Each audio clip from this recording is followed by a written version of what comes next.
Forças operantes no mundo. Duas forças que estão operando no mundo. Essas duas forças, elas desde que mundo é mundo, né? Essas duas forças, elas estão operando no mundo. De um lado e de outro. Elas estão operando e só vai findar quando Jesus vier, aí que vai acabar. Mas essas duas forças estão operando no mundo. Eu vou ler em Deuteronômio capítulo 30, o versículo 19. Se você puder achar, eu anotei aqui, né? Mas se você quiser localizar, é bom. Deuteronômio, quinto livro da Bíblia, né? Capítulo 30, o versículo 19. Amém? Amém. Glória a Deus. Diz assim a palavra: os céus e a terra tomo hoje por testemunhas contra vós, de que te tenho posto a vida e a morte, a bênção e a maldição. Escolhe, pois, a vida, para que vivas, tu e a tua descendência. Eu vou reler. Aqui foi Moisés que falou isso. Moisés estava já no final, né, do ministério dele, quando Deus ia levar ele, né, e ele então chama o povo e ele fala isso além de outras coisas. Diz assim: os céus, ele falou, os céus e a terra tomo hoje por testemunhas contra vós, de que te tenho posto a vida e a morte, a bênção e a maldição. Escolhe, pois, a vida, para que vivas, tu e a tua descendência. Amém? Então a gente já vê aqui, é sobre isso que eu vou falar, sobre essas duas forças operantes, que é a vida e a morte.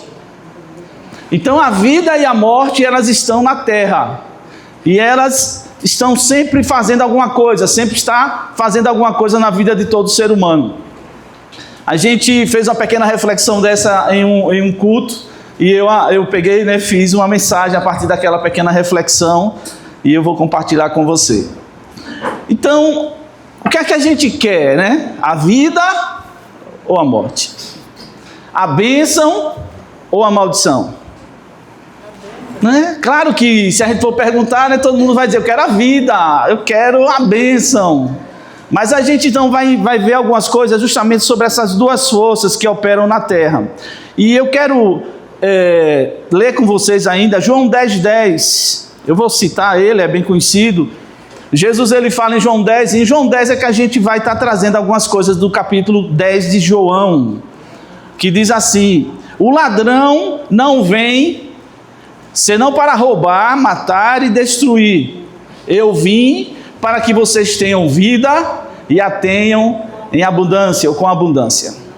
Então aqui foi Jesus Cristo que falou: ó, o ladrão, ele vem para roubar, matar e destruir. Eu vim para que vocês tenham vida e a tenham em abundância, ou com abundância. E a gente vai estar meditando. Primeira coisa que a gente vê nesse versículo, irmão, é que o ladrão, ele vem, ele não é chamado. Ele vem sem ser chamado. É verdade? O ladrão, ele vem sem você chamar, quer você queira, quer eu não queira, né? E o ladrão, ele vem, ou seja, às vezes as pessoas ficam dizendo assim: eu não vou falar negócio de diabo, não vou falar de Satanás, não vou falar do ladrão, Satanás, porque se eu falar eu vou atrair ele. E a notícia que eu quero dar para vocês é que você falando ou não falando, o ladrão vem. Se você falar, ele vem; se você não falar, ele vem do mesmo jeito. Às vezes até não falar, não tomar consciência dessa força operante que é a morte, é pior do que você não prestar atenção. Nós não prestarmos atenção. Não adianta a gente fazer de conta que o mal não existe. O mal existe, mas graças a Deus o bem também existe. Assim como existe a morte, existe a vida. E a gente tem que estar pensando sobre isso. Tem um texto em 1 João, capítulo 5, versículo 19, que diz o seguinte: sabemos, diz o apóstolo João, sabemos que somos de Deus, e o mundo inteiro jaz no maligno. Sabemos que nós somos de Deus, e o mundo inteiro, todo mundo jaz no maligno. Essa palavra jaz, né, vem de jazer. Jazer quer dizer o seguinte: está deitado, sepultado, morto, imóvel.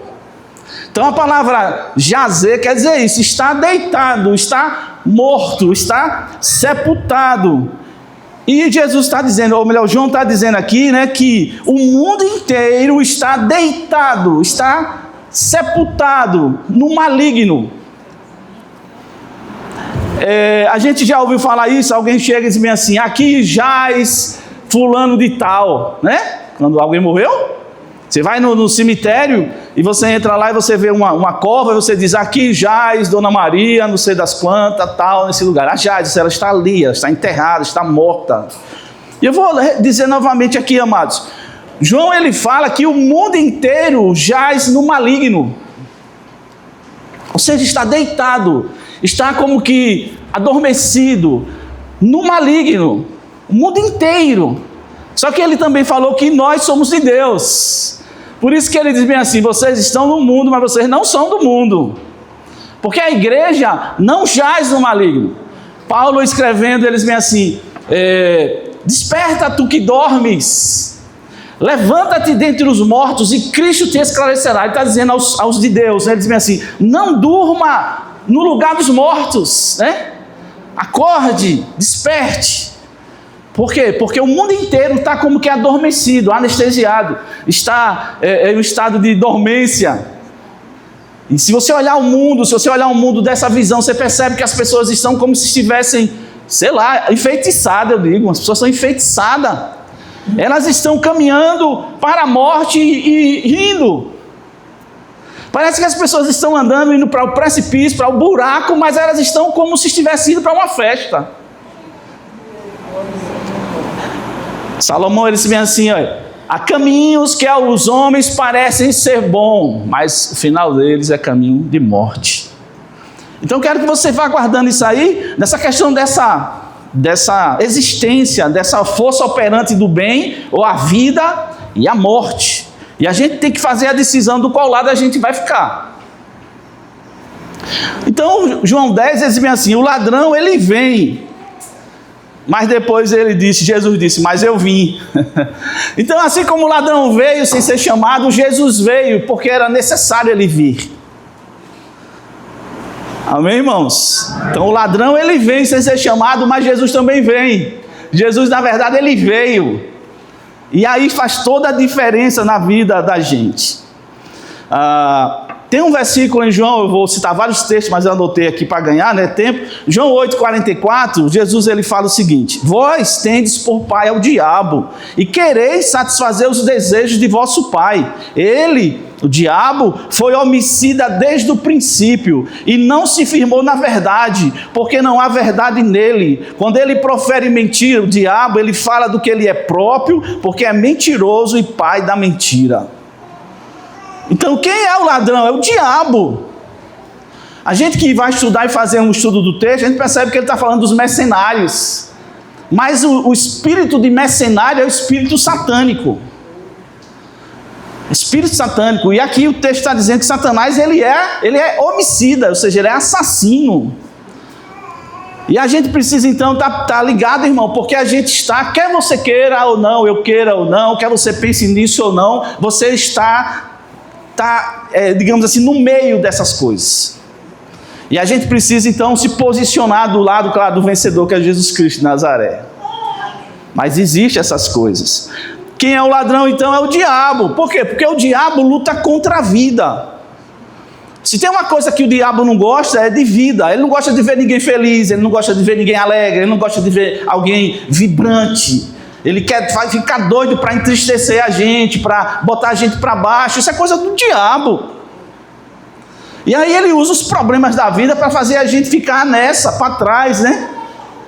Mas Deus veio, Jesus veio para dar vida, e vida em abundância. Quem é o ladrão? O ladrão é tudo aquilo que rouba, mata e destrói. E eu queria pensar com você, não se preocupe com alguns termos, né, que eu fui pegar para a gente abrir assim um pouco o nosso entendimento. O que é roubar? Roubar é tomar força. Repara, o ladrão vem para roubar. E o que é roubar? Roubar é tomar força. Então o que eu estou querendo dizer é que o inimigo não vai perguntar a você se você deixa ele levar, não. Ele não vai perguntar a você, ó, eu estou querendo pegar isso de você, você deixa? Ele não, ele vai tomar a força. Por isso que a gente precisa de Jesus, para que Jesus dê um jeito nele. Então roubar é tomar a força, é apropriar. Do latim, raubare, ou rapare, que quer dizer tomar a força, arrebatar. Então o ladrão ele vem para arrebatar, para tomar força as coisas que é nossa, né? Que é de Deus e é nossa, e ele tem um interesse tremendo de fazer isso. No grego é klepto, que quer dizer a mesma coisa, roubar, levar embora. E no hebraico, ganabá, que quer dizer levar para longe. Então repare o que é roubar, é tirar algo seu e levar-se embora. A gente nunca viu um ladrão, com raríssimas exceções, né? Ele roubar e depois devolver. Ele toma e vai-se embora. O ladrão, que é o diabo, e é todo mundo que fica querendo, tem a mesma essência dele, né, que é matar, roubar e destruir, ele fica querendo tomar força as coisas que Deus deu pra gente. A nossa irmã que estava dirigindo, né, a Adriana, a família é um presente de Deus para nós. Aleluia. E sabe o que o diabo quer fazer? Ele quer roubar. Se ele pudesse, ele destruir a família de todo mundo. E ele não destrói, porque ainda tem um Deus lá no céu, que é muito, muito maior do que ele, e coloca limites. Mas nós precisamos, e essa é a ideia nessa noite, nós precisamos nos posicionar, entendeu? A gente precisa tomar postura e dizer, não, Deus me deu, isso não é seu, e você tem que guerrear. Então roubar é fazer isso. Agora matar, preste bem atenção nisso aqui, eu pesquisando sobre matar. Matar quer dizer acabar com tudo, né? É parar o fluxo. Ele corta. Ele quer fazer isso com a vida de todo mundo. Parar. E olhando no latim, sabe o que quer dizer roubar, matar? Eu estou falando isso porque eu achei interessante, certo? Matar é mactare. E sabe o que quer dizer matar? Presta atenção muito isso aqui é muito importante. Matar no latim, a nossa língua portuguesa, né, ela veio do latim e do grego, certo? Principalmente do latim. Todo mundo que fala aqui no Brasil, muita coisa que a gente fala a gente nem sabe, mas veio do latim, certo? A base da nossa língua é o latim, certo? E aí a palavra matar vem dessa palavra do latim, mactare, que quer dizer, agora preste atenção, irmão, matar quer dizer imolar. Matar quer dizer, repare, sacrificar os deuses. Então a palavra matar não é só tirar a vida de alguém. Quando você mata, você está sacrificando aquela pessoa. Matar quer dizer sacrificar os deuses. É imolar. Lembra do Velho Testamento? Você pegava o bezerro tal, e você imolava o bezerro, e você entregava aquele bezerro no lugar de outra pessoa. É isso. Por isso que quando as pessoas matam outras, é como se aquelas pessoas estivessem sendo consagradas a Satanás. Por isso que é algo terrível. Matar é algo terrível, é sacrificar aos deuses. No grego é tio, que é a mesma ideia, é sacrificar, imolar. Então, se a gente pensa em matar, não, tirou a vida da pessoa, levou. Mas quando está matando, é como se os deuses, que aí é Satanás e os demônios, eles recebem aquilo como se fosse um culto para eles, sabia? E fortalece, a morte de alguém fortalece o poder do diabo. Por isso que é coisa de Satanás isso. E a gente tem que se posicionar, e não só matar no sentido de matar mesmo, tirar a vida, mas matar outras coisas. Nós não estamos aqui para matar nada nem ninguém. Estamos aqui para dar vida. No hebraico, quer dizer, tirar a vida de forma injusta é matar. É você tirar a vida de forma injusta. Tem um texto no Salmo 116, versículo 15, que diz assim: preciosa é à vista do Senhor a morte dos seus santos. Já ouviram? Preciosa é à vista do Senhor a morte dos seus santos. Alguns dizem que esse versículo ficaria melhor de outra forma. Na Bíblia NVI, certo? Que é uma versão de uma Bíblia, diz assim. Repare que diferença, irmão. O Senhor vê com pesar a morte dos seus fiéis. Então, na verdade, morte é um negócio que é contrário a Deus. Entendeu? Morte é um negócio que é contrário a Deus. Morte tem nada a ver com Deus. Então, de fato, Deus nem queria que a morte existisse. Ele permitiu que ela existisse, mas nem queria. Então, na NVI, que é a nova versão internacional, é uma versão da Bíblia, diz, coloca esse texto de outra forma. O Senhor vê com pesar a morte dos seus fiéis. Tem um teólogo, ele diz que a ideia do texto seria mais essa aqui, olha. A morte de seus santos é pesarosa para ele.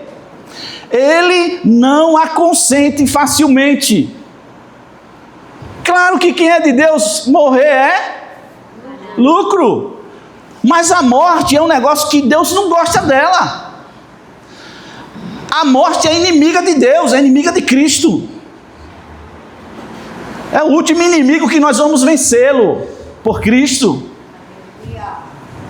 Vocês se lembram quando Adão e Eva se relacionaram e tiveram um filho chamado Caim, depois eles se relacionaram e a Bíblia fala que teve um outro homem chamado Abel. Eles vão lá em Gênesis 4, eles vão lá e oferecem ao Senhor, né, as ofertas, e Deus se agrada de Abel e da oferta, e de Caim, da oferta Deus não se agradou. Por quê? Porque ele fez do jeito errado e fez sem o coração. O que acontece? A Bíblia diz que Caim chama Abel para o campo e ele mata Abel. Primeiro homicídio registrado na Bíblia. Ele mata o irmão Abel. E diz o texto, no versículo 10 a 12, o seguinte: então disse Deus, falando com Caim, por que você fez isso? Da terra o sangue do seu irmão está gritando, pedindo vingança. Em uma versão, né? Deus fala com Caim: Caim, o sangue de Abel, seu irmão, está gritando e pedindo vingança contra você. Por isso você será amaldiçoado e não poderá mais cultivar a terra. Pois quando você matou seu irmão, a terra abriu a boca para beber o sangue dele. Quando você preparar a terra para plantar, ela não produzirá nada. Você vai andar pelo mundo sempre fugitivo. Quando mata alguém, o sangue, né? A vida da pessoa é como se estivesse gritando, irmão. Por isso que é algo terrível.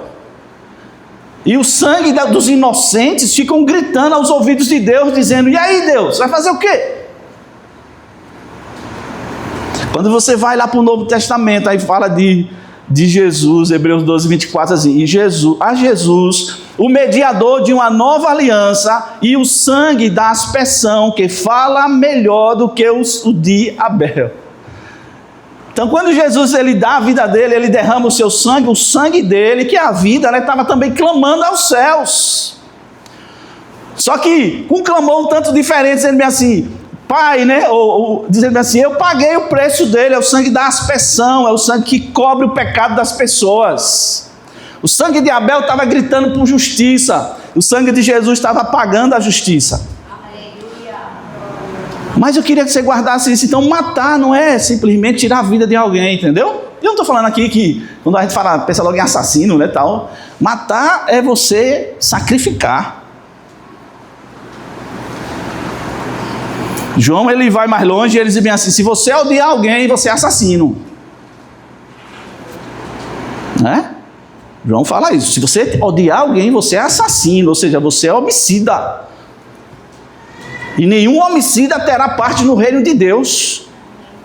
Então a gente precisa ter cuidado, porque, irmãos, esses sentimentos de roubo, de morte, de destruição, é satânico. E é contrário ao Deus Santo. E a gente precisa se cuidar, porque para a gente não pegar essa força que está operando desse outro lado. O outro texto é destruir, né? Roubar, matar e destruir. Destruir é causar perda, devastar, estragar, pôr no chão. No latim, destruere, que quer dizer desmontar, desorganizar, desfazer a construção. No grego, apolime, que quer dizer destruir, sair inteiramente do caminho, abolir, tornar inútil. É isso que o diabo quer fazer. Eu estou lendo esses negócios para dizer a vocês, nós, eu sei que a maioria, se não todos aqui sabe, que o diabo não é brincadeira não. Que o reino do mal, das trevas, não é brincadeira. Graças a Deus por Jesus Cristo que nos dá a vitória, e nos deu a vitória. E a gente é o homem da fé, mulher da fé, né, que olha para a vida, não para a morte. Mas a gente tem que se acordar. Aleluia. Forma figurada, né, no grego, quer dizer destruir, é condicionar ou entregar a miséria eterna no inferno. Perecer, está perdido. No hebraico, quer dizer demolir, arruinar, perder-se, perecer. Então, amados, é coisa séria. É coisa séria. Tem essas duas forças operando e a gente precisa escolher. Você quer a vida ou quer a morte? Não, eu quero meia vida, meia morte. Não pode. Ou é vida, é morte. Ou é bênção, ou é maldição. Não tem meia bênção e meia maldição, entendeu? Ou é uma coisa ou é outra. Não tem céu, inferno e outro lugar, não tem. É céu ou inferno. É Deus ou o diabo, não tem um terceiro, entendeu? Não tem um terceiro. Até aqueles que se acham que estão como um homem, né? O homem que às vezes todo poderoso acha que ele é, na verdade por trás dele quem está mandando nele é o diabo. Às vezes a gente quando está no mundo, a gente acha, não, eu estou mandando na minha vida, eu faço o que eu quero. Você está enganado, redondamente enganado. Quem está mandando em você é o diabo, sem você perceber. Porque ele é altamente esperto, né? Ele diz assim, se você quer que eu me revele a você, eu me revelo. Se você quer que eu me esconda, eu me escondo. O problema, o que eu quero é que você fique sob o meu domínio. Em quem o diabo pode fazer essas coisas? Ou seja, roubar, matar e destruir. Em quem? Eu coloquei 3 coisas aqui. Primeiro, em quem? Em quem não confia em Jesus. Se não confiar em Jesus, o diabo vai fazer tudo para matar, roubar e destruir você. Tem que confiar nele. Amém, aleluia. Hebreus 2, 14 e 15 diz assim: e visto como os filhos participam da carne e do sangue, também ele, Jesus, participou das mesmas coisas, para pela morte aniquilasse o que tinha o império da morte, isto é, o diabo, e livrasse todos os que com medo da morte estavam por toda a vida sujeitos à servidão. Quem é que o diabo tem acesso livre? Quando você para de confiar no Senhor, ele ganha espaço. Então é algo que a gente tem que estar sempre, né, refazendo, como é que está a minha fé, a minha confiança em Deus. Não estou falando nos outros, não estou falando em Deus, minha fé em Deus, minha fé em Jesus. Não é em A, B e C, é em Deus. Como é que está a minha fé, minha confiança? Porque se a minha confiança começar como que diminuir ou baixar, né, é como se desse espaço. Em quem o diabo pode fazer essas coisas? Roubar, matar e destruir. Quem desobedece é Jesus. E serve para a gente também, irmão. Não é só para quem não é cristão, não. Para quem é cristão. Se você começar a desobedecer ao Senhor, você abre a brecha para Satanás. Eu abro a brecha. E quando ele vem, até penso eu que eles vêm. Se esse cara aí já é de Deus, vão acabar com ele logo, se Deus deixar. Mesmo que ele se salve, né? Mas pelo menos ele não faz mais nada nessa terra. E Deus não tem prazer nenhum em que você morra ou eu morra. Eu vou morrer e você vai morrer um dia, mas Deus não tem prazer na sua morte não. Se a gente quiser pegar o texto com aquela outra ideia. Por quê? Porque Ele quer você e eu aqui na terra. Lembra quando Jesus vai orar? João 17, eles vêm assim: Pai, não peço que o Senhor tire eles do mundo não. Deixa eles aí. Só livra eles do maligno. Essa foi a oração. Jesus não disse: leva eles, Pai, leva meus filhos tudo para o céu. Eles não, deixa eles na terra. Mas livre ele do maligno, livre ele de Satanás. Foi isso que Jesus falou. Então desobedecer a Jesus é correr um risco terrível. E aí, pastor? Todo mundo não desobedece? Às vezes sim. Mas não pode virar frequência, irmão. Não pode ser frequente. Nem eu nem você, a gente pode ficar praticando a desobediência a vida toda. Por quê? Não é nem por Deus, entendeu? É porque Ele sabe que você vai começar a correr riscos. Tem um texto em João 14, 21 a 24, diz assim: aquele que tem os meus mandamentos e os guarda, disse Jesus, este é quem me ama. E aquele que me ama será amado de meu Pai. E eu o amarei e me manifestarei a ele. Disse-lhe Judas, não Iscariotes: Senhor, de onde vem que te has de manifestar a nós e não ao mundo? Jesus respondeu e disse-lhe: se alguém me ama, guardará a minha palavra, e meu Pai o amará, e viveremos para ele, e faremos nele morada. Quem não me ama, não guarda as minhas palavras. Ora, a palavra que ouviste não é minha, mas do meu Pai que me enviou. Aleluia. Quem me ama, guarda meus mandamentos. Então, quebrar a lei do Senhor, os mandamentos, é correr risco. Correr risco. E eu quis enfatizar essas três coisas, para você ver que é um risco sério, irmão. Não é brincadeira não, é risco sério. Terceira coisa que a gente tem que ter cuidado para não dar lugar ao diabo é se afastar de Jesus. A gente começa a andar longe de Jesus e a gente acha que não, que Deus tal, não vai acontecer nada comigo. E você é longe dele. Não pode ficar longe de Jesus. Tem muita gente que é assim, ama Deus, ama, crê em Deus, crê, mas Jesus lá, sei lá no... Não é aquele lá, a piabeta e a pessoa aqui. Não, se possível, ande lado a lado com ele, né? Ele vem assim, ó, venha para o meu lado, fique do meu lado. 1 João 15, 5, 12 diz assim: quem tem o filho tem a vida, mas quem não tem o filho não tem a vida. Não ande longe de Jesus. Não ande longe de Jesus. Não ande longe de Jesus. Por coisa nenhuma, não ande longe de Jesus. Por quê? Porque você está correndo risco sério. E infelizmente às vezes a gente só percebe depois. E às vezes o estrago é grande. Vocês perceberam que roubar, matar e destruir não é besteira não, é uma coisa séria. Às vezes o estrago é tão grande que para depois para ajeitar, meu irmão, eita trabalho, eita dor, dói. Às vezes dói uma vida. Ajeita, porque Deus dá jeito em qualquer coisa. Mas dói muito. Eu tenho certeza que nós temos coisas em nós que marcou a gente, né? Hoje é uma cicatriz, mas mesmo assim, tem gente que ainda tem cicatriz que quando topa dói. Você diz, aquela coisa, meu Deus, seria bom se eu não tivesse pecado, né? Seria bom se eu não tivesse feito isso, mas já fez. A história agora é outra. Então ele diz-me assim, né? O ladrão vem roubar, matar e destruir. Eu vim para que vocês tenham vida. Então Jesus veio para dar vida. João 10, versículo 11, bem assim, Jesus falou: eu sou o bom pastor, e o bom pastor dá a vida pelas suas ovelhas. João 10, 15. Assim como o Pai me conhece a mim, também eu conheço o Pai, e dou a minha vida pelas ovelhas. Aleluia. Jesus disse: eu vim para dar a minha vida pelas minhas ovelhas. Você é a ovelha do Senhor? Amém. A palavra vida aqui nesse texto é zoe ou zoe. É zoe, certo? Tem bio, né? Que é biológica, vida biológica.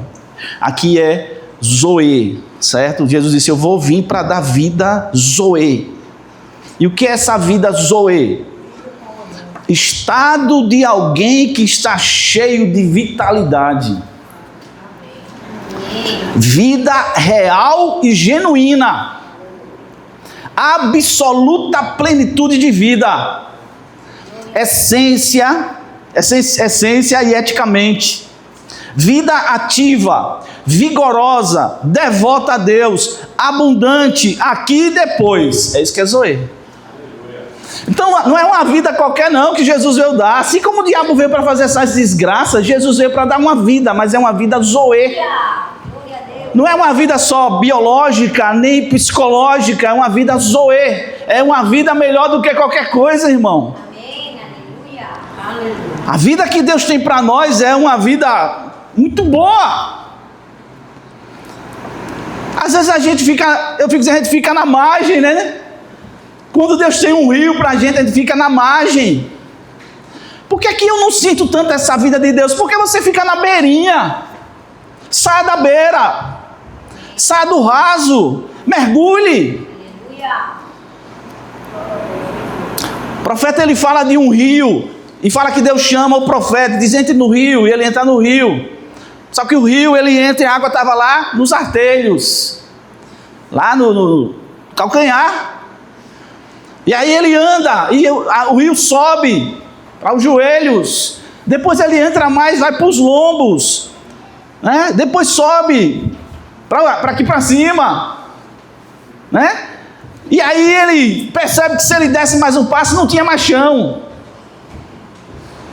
E o que é que isso quer dizer para a gente? É que a gente tem que ir fundo. Não dá para você ficar na beira, entendeu, irmão? Para com isso. Chegou o tempo, se é que já não foi. Eu particularmente tenho sentido isso para mim. E eu tenho certeza que não foi hoje, é porque parece que hoje eu me acordei mais. De que eu não posso querer só uma parte, eu tenho que querer todo. Eu não posso querer Deus só no domingo, eu tenho que querer Deus na segunda até o outro domingo.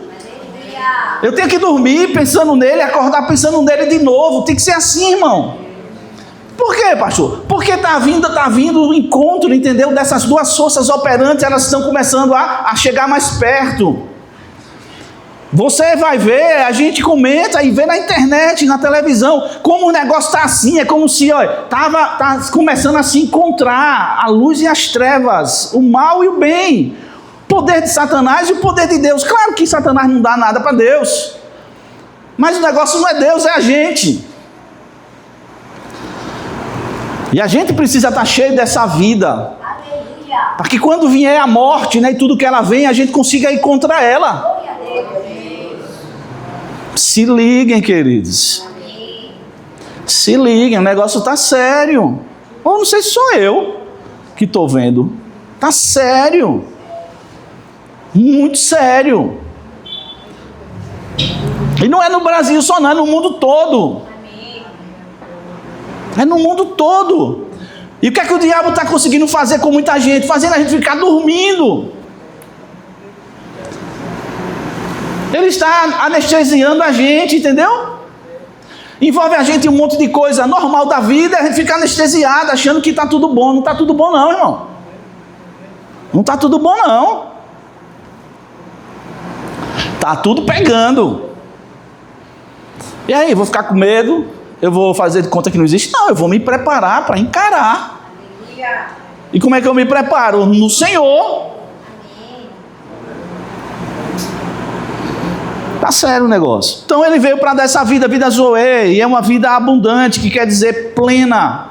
A palavra abundante, perissós, que quer dizer que excede, sobre e acima, mais do que é necessário, super adicionado, algo mais, superior, extraordinário, excelente, incomum.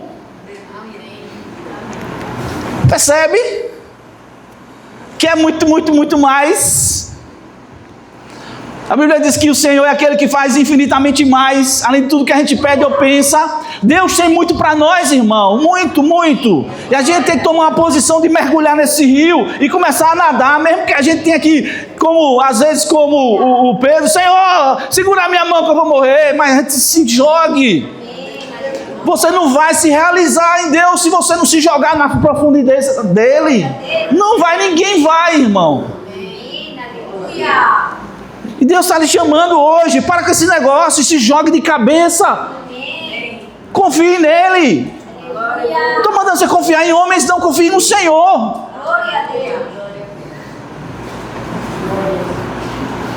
E tem gente que está confiando em tanta coisa.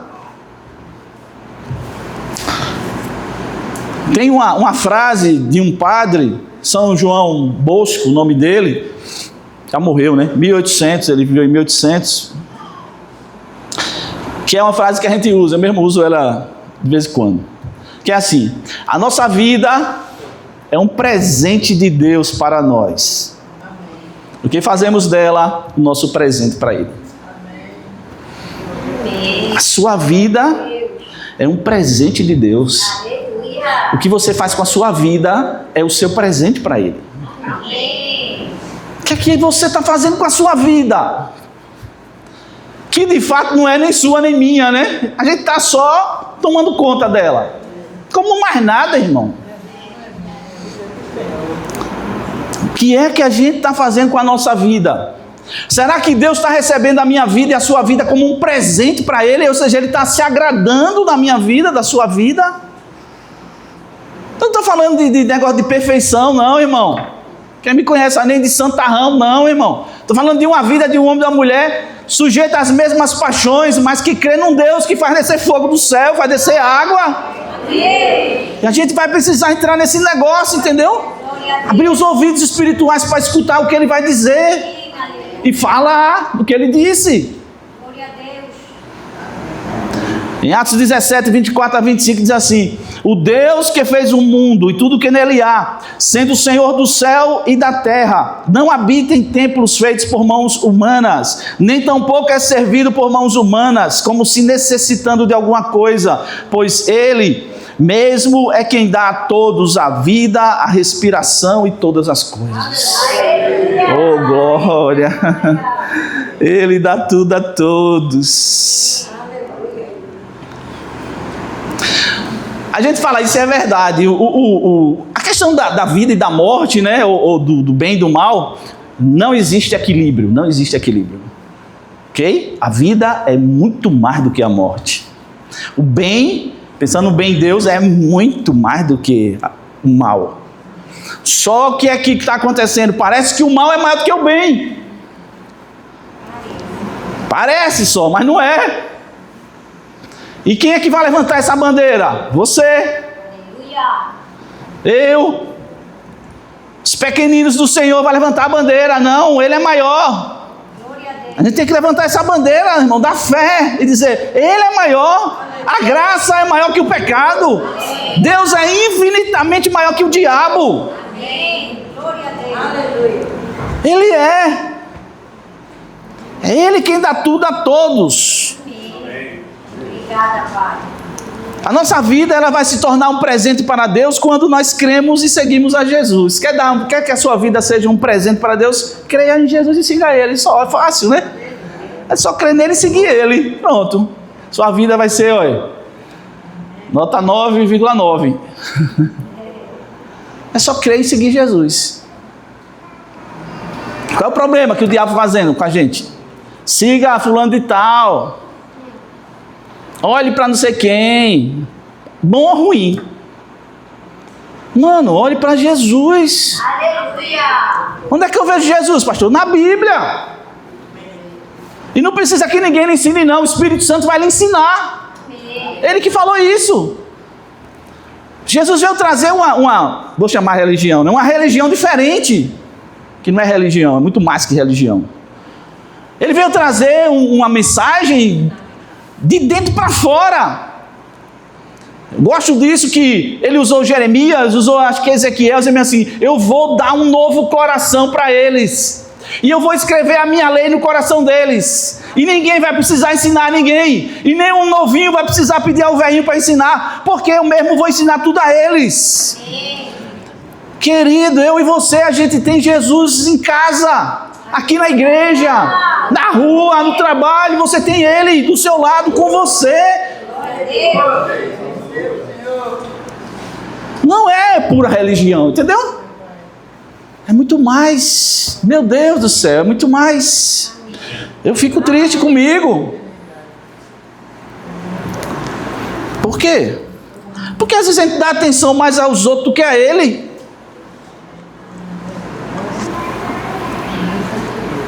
A gente fala mais com as pessoas do que com Jesus ou com Deus, é ou não é? É. A gente pede conselho mais aos outros do que a Jesus, ao Espírito Santo. Não estou dizendo que não possa fazer isso não, mas a questão da ordem. Eu creio num Deus que é presente, né? O nome dele é Emmanuel, Deus conosco. Aleluia. Aonde a gente estiver, ele está ali. Então você pode perguntar a ele: Deus, isso aqui é assim? Ele vai lhe dizer. De um jeito que você vai entender, ele vai lhe dizer. O que é que a gente faz? A gente sai atrás dos outros, irmão. Então quando eu creio e sigo a Jesus, aí sim a minha vida vai se tornar um presente para os outros também.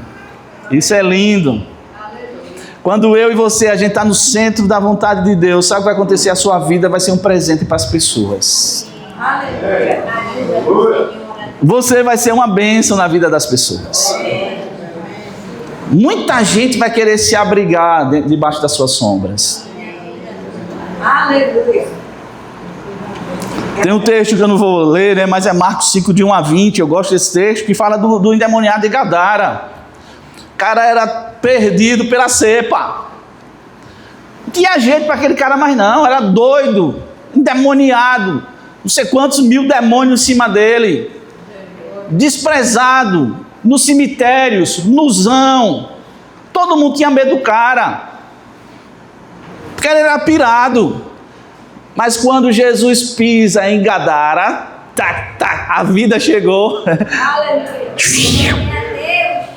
Teve algum negócio lá que ninguém viu, só Deus viu, os anjos viram, Jesus viu. Quando ele pisou, é como se aquilo ali, como negócio de filme, hein, Lucas? Pisou, o demônio disse: epa, chegou um negócio diferente aqui. Aleluia. Pegou ele pela orelha, vamos lá. Pegou ele pela orelha, vamos lá. E ele se prostra aos pés de Jesus. O que é que você veio fazer aqui? Veio me atormentar antes do tempo?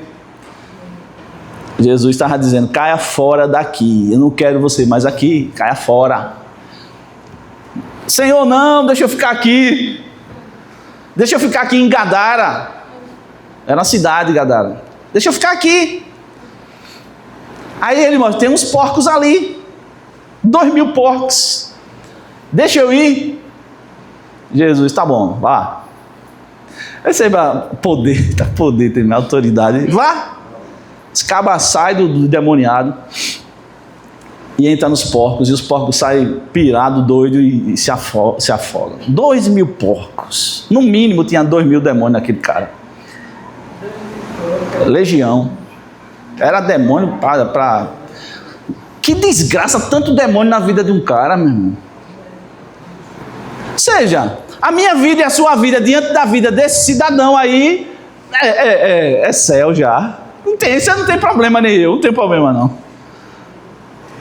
Quando eles voltam, né, os caras lá, os donos dos porcos, que ele olha, o cara está sentado do lado de Jesus, vestidinho, uma roupa toda legal, sentado, batendo papo lá com Jesus, com os discípulos. E Jesus disse: vou-se embora, viu? Pega o barco. Quando ele vai, o cara: deixa eu ir com você, Jesus, deixa eu ir com o senhor. Ele: não vai comigo não, fica aí. Deixou o cara lá onde os demônios ficaram, irmão. Porque os demônios não saíram de Gadara. Aí Jesus correu o risco de deixar o cara lá para os demônios voltar e pegar ele. Só que quando Jesus faz a obra, está feita, irmão. A Bíblia diz que quando um demônio sai de alguém, ele vai para lugares desertos, vai para lá, vai para cá, ele não acha sossego, não descansa. Aí ele volta e ele traz 7 amigos dele, né? Pior do que ele, para entrar naquela vida. E quando ele entra naquela vida e acha a vida toda arrumadinha, toda bonitinha, mas sem Jesus dentro, sabe o que ele faz? Ele entra. E a Bíblia diz que ele transforma a vida daquela pessoa 7 vezes pior. Só que quando ele voltou para ver o ex-endemoniado de Gadara, sabe o que ele achou dentro dele? Jesus. Aquela casa, aquela vida tinha um dono agora. Ele disse: epa, cai fora, meu filho. Eu dei ainda uma graça, dei uma, sei lá que nome eu uso, Deixei ainda vocês ficarem aí. Você é doido de voltar para cá, seu miserável. Ou seja, se você crê em Jesus e segue a Jesus e se mergulha nele, sua vida vai começar a ser bênção. E o cara sai, né? E eles começam a pregar por 10 cidades da região. Jesus disse, vá para sua família e diga o que Deus fez por você. É um negócio poderoso demais. Eu vou ler aqui uma ilustração que eu vi esses dias, um fato real, certo? Em 2022. Diz assim, uma irmã, né, ela fez um texto a partir de algo que aconteceu em 2022, agora. Ela escreveu assim, ela estava se afogando e ninguém percebeu, ninguém, além dela. Era junho de 2022, Campeonato Mundial de Budapeste.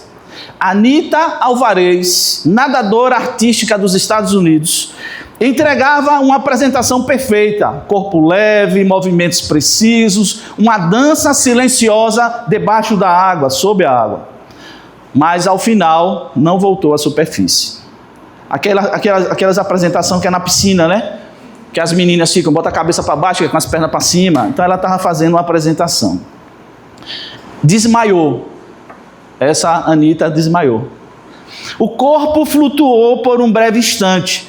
Depois começou a afundar. Lento, silencioso, mortal. Na arquibancada, o público aplaudia. Os juízes sorriam, encantados com a performance. Acharam que ela estava ainda se apresentando, ela estava se afundando porque desmaiou. Ninguém notou o desespero invisível, exceto uma pessoa, Andrea Fuentes, sua treinadora. A única que a conhecia o bastante para sentir que algo estava errado. Ela sabia. Sabia que aquele atraso não era parte da coreografia. E sem pensar, sem hesitar, vestida de tênis, ela se lançou na água. Desceu fundo, agarrou a Anita pelo corpo sem vida e a trouxe de volta. Salvou-a. Não porque era sua obrigação, mas porque era a única, presta atenção, que viu o que ninguém viu. Alguém que viu o que ninguém viu. O colapso por trás do espetáculo. Estava, né? Todo mundo... Espetáculo, na verdade, tinha um colapso. Estava se acabando. E é assim que está o mundo. O mundo está cheio de espetáculo. Quando você olha por trás, então as pessoas estão se desmanchando, irmão. E essa história grita uma pergunta que talvez você esteja evitando. Quem na sua vida te conhece o suficiente para perceber que você está se afundando? Mesmo que continue sorrindo. Quem largaria tudo e mergulharia no seu caos sem ser chamado? E mais importante, você faria isso por alguém? Você está tão presente na vida de quem ama que seria capaz de notar o exato segundo em que começam a desaparecer por dentro? Ou será que você também está na arquibancada aplaudindo enquanto eles se afogam em silêncio? Porque nesta vida não basta estar perto, é preciso perceber, sentir, saltar, ser a pessoa que vê o que ninguém vê. Porque às vezes tudo que salva uma vida é alguém que se recusa a apenas assistir. Fato real em 2022. Se você quiser, entre na internet.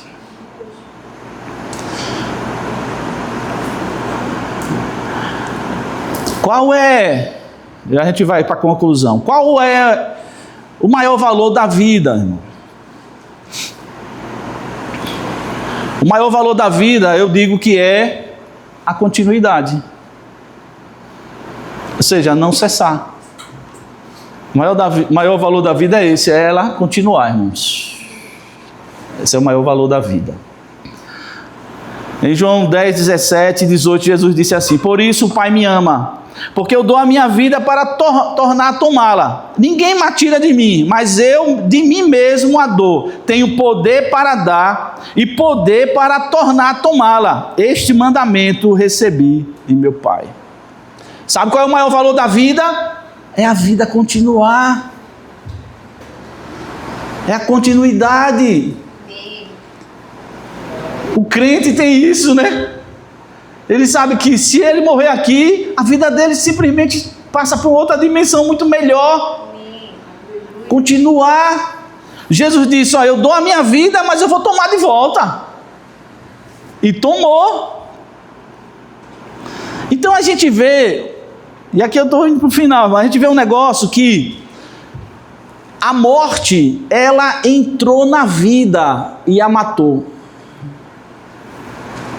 A morte, lá no início, entrou na vida e matou a vida. E todo mundo que nasce, já nasce com essa semente da morte. Por quê? Porque a morte, por causa do pecado, ele entrou e matou a vida. A vida de Adão e Eva. E de todo mundo.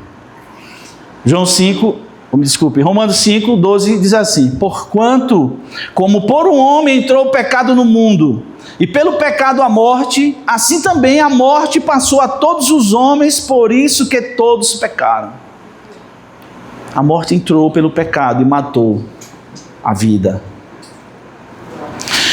Porque até a lei estava o pecado no mundo, mas o pecado não é imputado não havendo lei. No entanto, a morte reinou desde Adão até Moisés, até sobre aqueles que não tinham pecado, à semelhança da transgressão de Adão, o qual é a figura daquele que havia de vir. Mas não é assim o dom gratuito como a ofensa. Porque se pela ofensa de um morreram muitos, muito mais a graça de Deus e o dom pela graça, que é de um só homem, Jesus Cristo, abundou sobre muitos. E não foi assim o dom como a ofensa, por um só que pecou, porque o juízo veio de uma ofensa, na verdade, para condenação, mas o dom gratuito veio de muitas ofensas para justificação. Porque se pela ofensa de um só a morte reinou por esse, muito mais os que recebem a abundância da graça e o dom da justiça reinarão em vida por um só, Jesus Cristo. Pois assim, como por uma só ofensa veio o juízo sobre todos os homens para condenação, assim também por um só ato de justiça veio a graça sobre todos os homens para justificação de vida. Porque como pela desobediência de um só homem muitos foram feitos pecadores, assim pela obediência de um muitos serão feitos justos. Veio, porém, a lei para que a ofensa abundasse, mas aonde o pecado abundou, superabundou a graça. Para que, assim como o pecado reinou na morte, também a graça reinasse pela justiça para a vida eterna, por Jesus Cristo nosso Senhor. A morte veio, entrou na vida e matou a vida pelo pecado. A vida veio, entrou na morte e a tragou. Aleluia. A morte veio, entrou na vida e matou a vida. A vida veio, entrou na morte e tragou a morte. Jesus Cristo. Aleluia. Glória a Deus. A Bíblia diz que Jesus teve um corpo semelhante ao nosso, semelhante a um corpo de pecados. Semelhante, não igual, semelhante. Por quê? Porque a gente nasce e já nasce com o pecado. Jesus nasceu sem esse pecado. Mas ele tinha um corpo semelhante ao corpo de pecado, Paulo fala. Preste atenção nisso. A morte veio por causa do pecado dos nossos pais e entrou e matou a vida. E todo mundo que nasceu já nascia com a sentença de morte. Morte física, que eu e você vai passar, e a morte eterna. Ou seja, ficar eternamente longe de Deus. Jesus veio e veste a roupa da morte. Pega o corpo semelhante, um corpo de morte, e ele veste. E ele entra dentro desse corpo. Se fez homem. E ele entrou dentro do corpo de morte. E de dentro para fora ele traga a morte. Amém. Aleluia. Tem um mistério nesse negócio, irmão, que Paulo tentou dizer aqui. 1 Coríntios 15, ele diz assim, 51. Eis que eu vos digo um mistério. Na verdade, nem todos dormiremos, mas todos seremos transformados. No momento, num abrir e fechar de olhos, ante a última trombeta, porque a trombeta vai soar, e os mortos ressuscitarão incorruptíveis, e nós seremos transformados. Porque convém que isto que é corruptível se revista da incorruptibilidade, e isto que é mortal se revista da imortalidade. E quando isto que é corruptível se revestir da incorruptibilidade, e isto que é mortal se vestir da imortalidade, então cumprir-se-á a palavra que está escrita. Aonde está escrito? Aí eu fui ver. Sabe onde está escrito? Em Isaías 25:8. E sabe o que é que diz lá em Isaías 25:8? Tragará, do hebraico, banlá, que quer dizer engolir, deglutir. Tragará a morte para sempre. Aleluia. E assim enxugará o Senhor Deus as lágrimas de todos os rostos. E tirará de toda a terra o opróbrio, a vergonha do seu povo, porque o Senhor falou. Aleluia. Paulo pegou Isaías e disse que a morte seria tragada. Porque a palavra está escrito, a morte foi completamente engolida, tragada. E no grego, lá quando Paulo falou em Coríntios, é katapino, que quer dizer tomar, engolir, devorar, destruir. Aleluia. Glória a Deus. A morte foi completamente engolida. Foi a morte na vitória. Onde está, ó morte, o teu aguilhão? Onde está, ó inferno, a tua vitória? Ora, o aguilhão da morte é o pecado, e a força do pecado é a lei. Mas graças a Deus que nos dá a vitória por nosso Senhor Jesus Cristo. Glória a Deus. Obrigada, Pai. Eu fiz um estudo uma vez quando eu fui fazer um serviço fúnebre, né? Sobre esse negócio aqui de tragar. E o texto do Velho Testamento que fala de tragar sem ser esse de Isaías, é o texto quando os caras se rebelam contra Moisés. E aí Moisés disse bem assim, ó, se acontecer com vocês o que acontece com todo mundo, vocês estão certos, eu estou errado. Mas se acontecer algo que nunca aconteceu, vocês vão ver que eu sou de Deus, eu estou falando de Deus. Sabe o que aconteceu? A terra se abriu. E os homens caíram vivos no abismo. A terra tragou aqueles homens. É a mesma ideia de Jesus com a morte. Jesus, ele tragou a morte. Ele destroçou a morte. Ele de dentro para fora saiu e, como que, sabe? Sai e cobre e come ela.